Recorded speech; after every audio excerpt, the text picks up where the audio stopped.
El primer mandatario salvadoreño, Nayib Bukele, afirmó este domingo que las imágenes de pandilleros caníbales en Haití son similares a las que se veían en El Salvador, y dijo que hay que aniquilarlos, como se hizo en el país que preside. Vimos imágenes similares en El Salvador hace unos años. Pandillas bañándose con los cráneos de sus víctimas. Todos los expertos dijeron que no podían ser derrotados, porque eran una parte intrínseca de nuestra sociedad. Ellos estaban equivocados. Los aniquilamos. Lo mismo debe hacerse en Haití, escribió Bukele en la red social X. La situación, bueno, el presidente de El Salvador ha hecho públicamente en su cuenta de X una oferta a la ONU y demás. Bueno, paguen la misión, nosotros podemos arreglarlo. Eso se daba, dice que se daba en El Salvador, que la gente jugaba con los huesos, con los cadáveres ahí, las pandillas en El Salvador.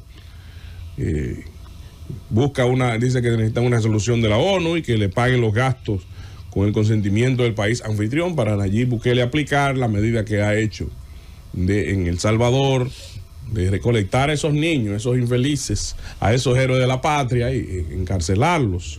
Él entiende que eso pueden hacerlo en Haití. Yo creo que es difícil porque no es tan fácil lo que han hecho en El Salvador, pero sí eran también mafias y bandas y gangas y criminales. Ahora en Haití hay otro componente porque hay un grupo de charlatanes sinvergüenza ahí de la politiquería que viven de ese caos, que están detrás de todos esos movimientos de tierra y de cosas, como decimos por aquí, y de bandas. Y de poner a la gente a desplazarse. Solamente esta semana ya van 15,000 desplazados más. Gente que andan ahí en casitas de campaña, donde quiere, que no tienen, y andan huyendo a los terrenos donde ellos son amos, señores y dioses. Pero esa creo que deben tomar en cuenta la ONU, deberían empezar a debatirlo precisamente en este foro de hoy, esa ayuda que ofrece El Salvador, porque ya la gente de Kenia empezaron a hablar, eran 1,000, ya van por 400. Tenemos 400, podemos llevar 400.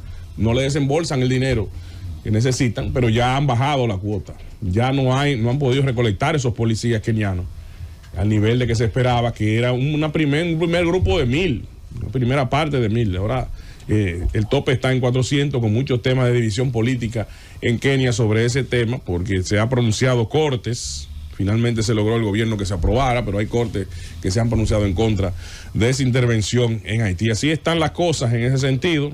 Primero lo de Bukele. Dice Bukele que le dejen a Haití a él, que él lo resuelve.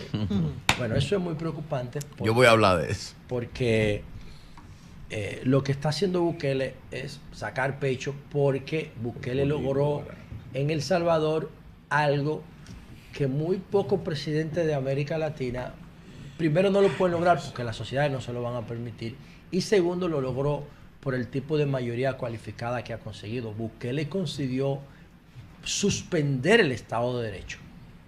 Entonces, en esa suspensión del Estado de Derecho, a él le dieron poderes como los que tenía Danilo en la pandemia aquí.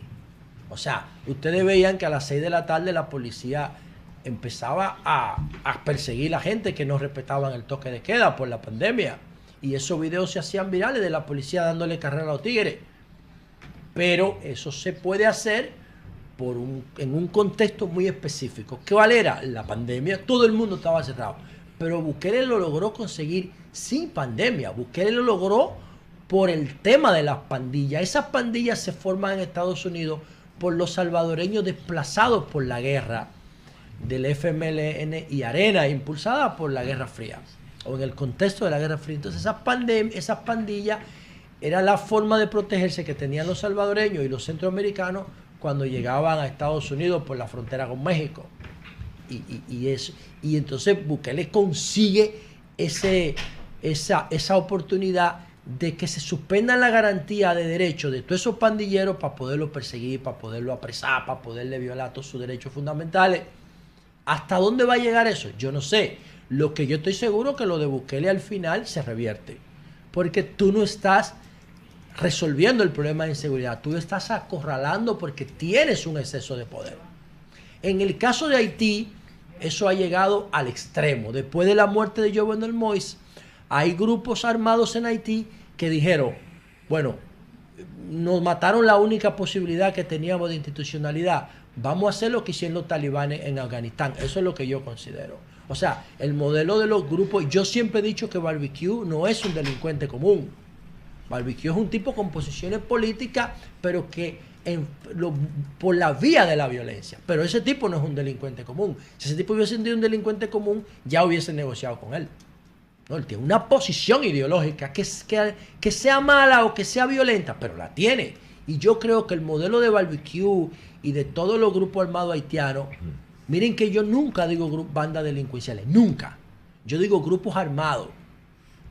Yo pienso que ellos están mirando el modelo talibán, porque el modelo talibán demostró que funciona, por lo menos con el comportamiento de Joe Biden y de Estados Unidos y de Naciones Unidas, han permitido que los talibanes, por la vía de la violencia, vuelvan a Afganistán y están gobernando en Afganistán.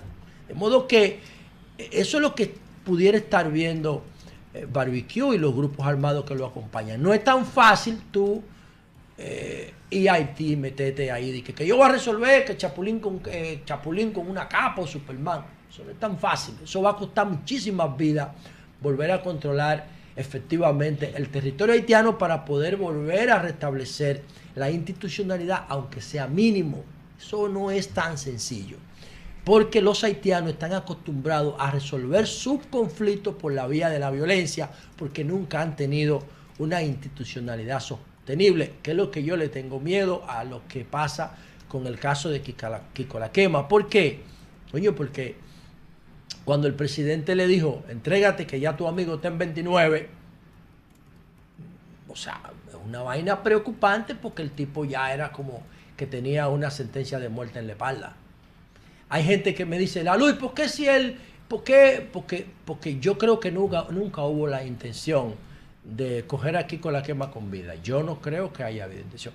Hay gente que dice, pero ¿por qué él no se entregó? Yo no sé, yo no conozco la lógica de un tipo como ese. Yo no puedo interpretar la lógica de Kiko La Quema. Lo que sí yo puedo hacer es interpretar la lógica del Estado de Derecho. El Estado de Derecho no puede actuar igual que Kiko La Quema, porque se debilita, se vuelve delincuencial. ¿Y qué es un delincuente? Un delincuente no es más que alguien que viola la norma, que delinque. Entonces, si la Constitución Dominicana en su artículo 37 dice que la pena de muerte está prohibida y que la vida se respeta desde la concepción hasta la muerte, hoy el Ministerio Público lo que debería hacer es iniciar una investigación para determinar si eso fue un intercambio de disparos de verdad. Primero lo de Bukele. Dice Bukele que le dejen a Haití a él, que él lo resuelve. Bueno, eso es muy preocupante. Yo voy a hablar de eso. Porque lo que está haciendo Bukele es sacar pecho, porque Bukele logró en El Salvador algo que muy pocos presidentes de América Latina, primero, no lo pueden lograr porque las sociedades no se lo van a permitir, y segundo, lo logró